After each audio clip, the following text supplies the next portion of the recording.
Hey guys, HDvee here and welcome to a brand new video. Today we've got quite a lot of stuff to go over for Pokemon Scarlet and Pokemon Violet and projects that we could see this year. The leaker has tweeted out some more information about the DLC and also just expectations and stuff about what we could see for this year for Pokemon. Either way, a lot of stuff to talk about, so if you're excited for the video, make sure to drop a like down below. Let's try and hit 500 likes, it really helps out. Leave a comment with your thoughts on anything we cover in today's video. Subscribe if you're brand new for daily Pokemon content. Ring the notification bell. With all of that out of the way though, let's get into the video and I really hope that you enjoy. So, starting things off, we had Riddler Q, who of course is the big leaker in the community. Whenever he tweets anything out, everybody's eyes are on it because he just has a goldmine of information for the Generation 9 games and further beyond than that. So he actually tweeted this out earlier in today saying, saw people's unrealistic expectations for 2023 projects. Laughed my ass off, and some of them were restricted by former dead ones. And then we have somebody replying saying, okay then, what should we expect? Should we have low or high expectations? Depends, it is new though. So we're getting some sort of new project in 2023, and this isn't about the DLC either, because someone else goes on to say, thanks for the hint, anything we can expect for Titan DLC, and then he goes on to say, I've already teased the DLC content. So this whole like 2023 project thing isn't actually in regards to the DLC, because he's already spoke about that, which is why he's talking about that here. Like, you know, I've already teased that before, I'm not talking about that, I'm talking about something else. So originally people took this to believe that he was talking about Kalos DLC, and that people had like unrealistic expectations that we were going to go back to Kalos. But again, I don't think he's on about that. I'm pretty sure he's just talking about, like, he's saying it's a new project, so it can't be about the DLC because he's already said that he's teased the DLC content. So in 2023, this year, we're getting Pokemon Scarlet and Violet DLC, and then we're also getting something new. But we don't know whether we should have like low or high expectations, because he goes on to say, you know, depends. It's new though. So a lot of people are also thinking we're getting Detective Pikachu 2 this year.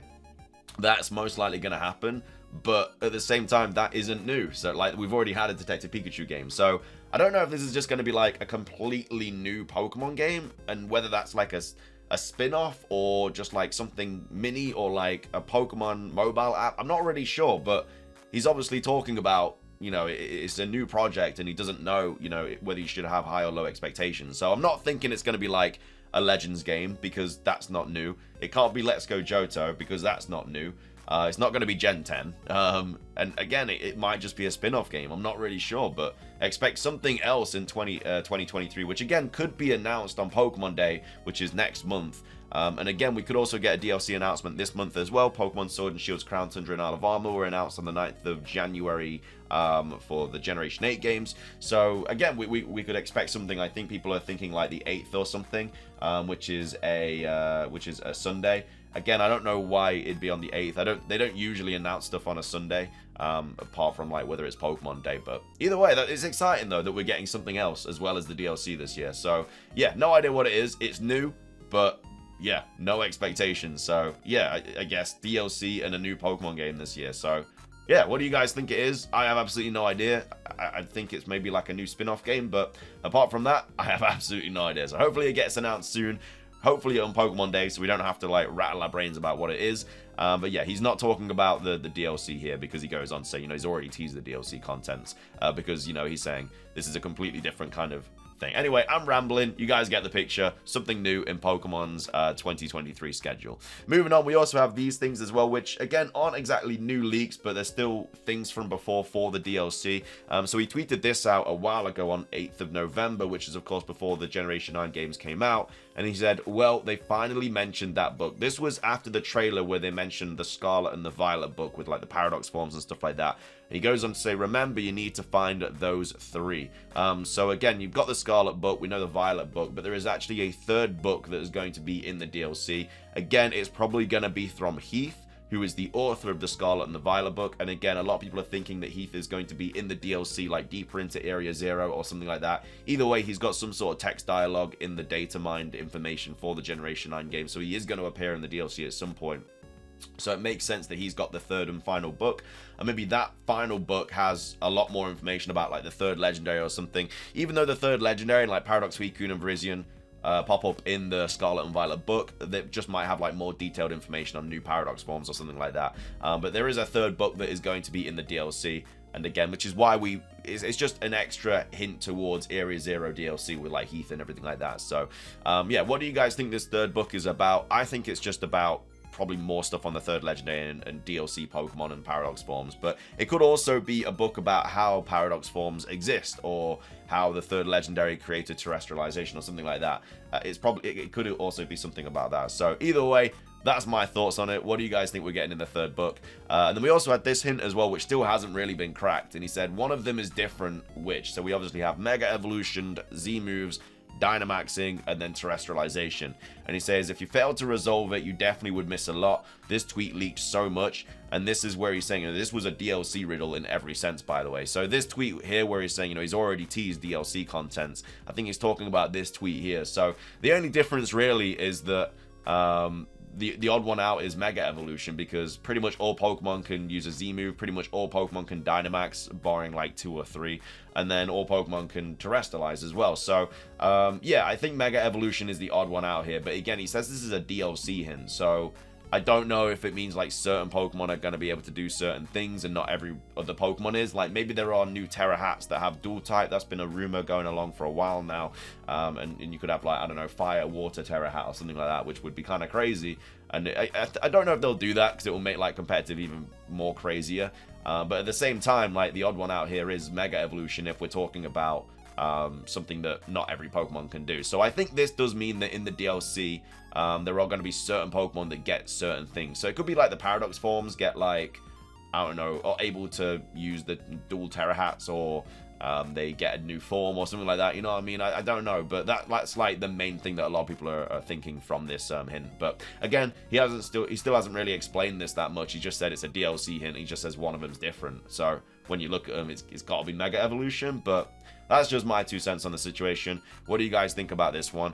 Moving on, we also have this as well. So this is just some Pokemon that could potentially be in the DLC. Again, we're not going to get Generation 5 remakes this year. Well, according to this, if we're reading this right. So these are like a ton of Generation 5 Pokemon that are still not in the game.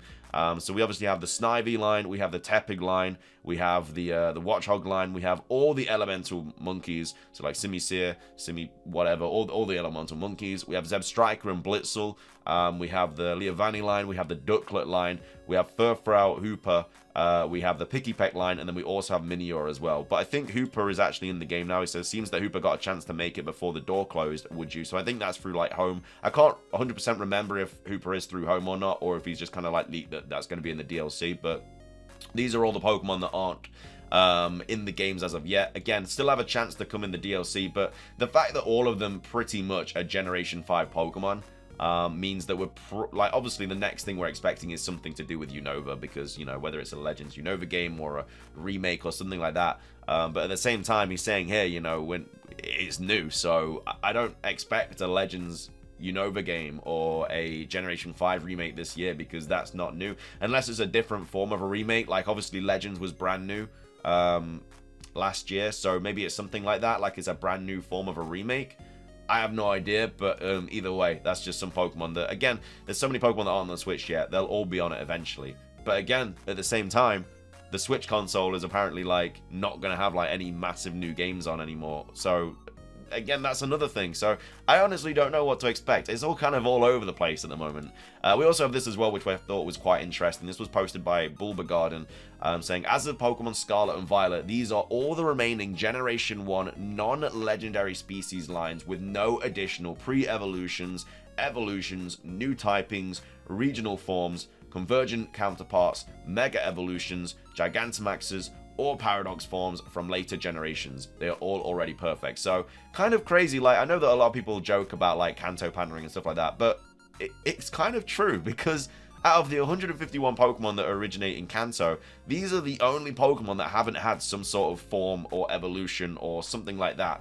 And that's the Pharaoh line, the Arbok line. I mean, Arbok didn't even make it into the Generation 9 games. But again, very likely to be in the DLC, because originally we saw they did this like model kind of showcase, and they were talking about Pokemon from Legends Arceus or Pokemon Scarlet and Violet, and one of the models they used was Ekans, but Ekans wasn't in Pokemon Legends Arceus. So the fact that they used an Ekans model in a showcase for Legends Arceus and Scarlet and Violet, and it's not in Legends Arceus, means that it's most likely going to be in Scarlet and Violet. So I'd expect to see Ekans in Scarlet and Violet. Either way, that's going off what I'm trying to talk about. The Nidoqueen line, the Nidoking line, the Parasect line. I mean, that got a horrible form in Legends Arceus. I think we can all agree about that. Venomoth, a Golduck, Victreebel, Dodrio. We got, Dugong, Cloyster, Hypno, Seaking, the Starmie line, Ditto, but I don't think there's really much you can do about Ditto. Omastar, Kabutops, and Dragonite. Dragonite is the craziest one here. Like, Dragonite not getting anything is just ridiculous. Like, with pretty much all the other pseudo-legendaries getting some form or another. Like, Tyranitar got Mega Evolutions.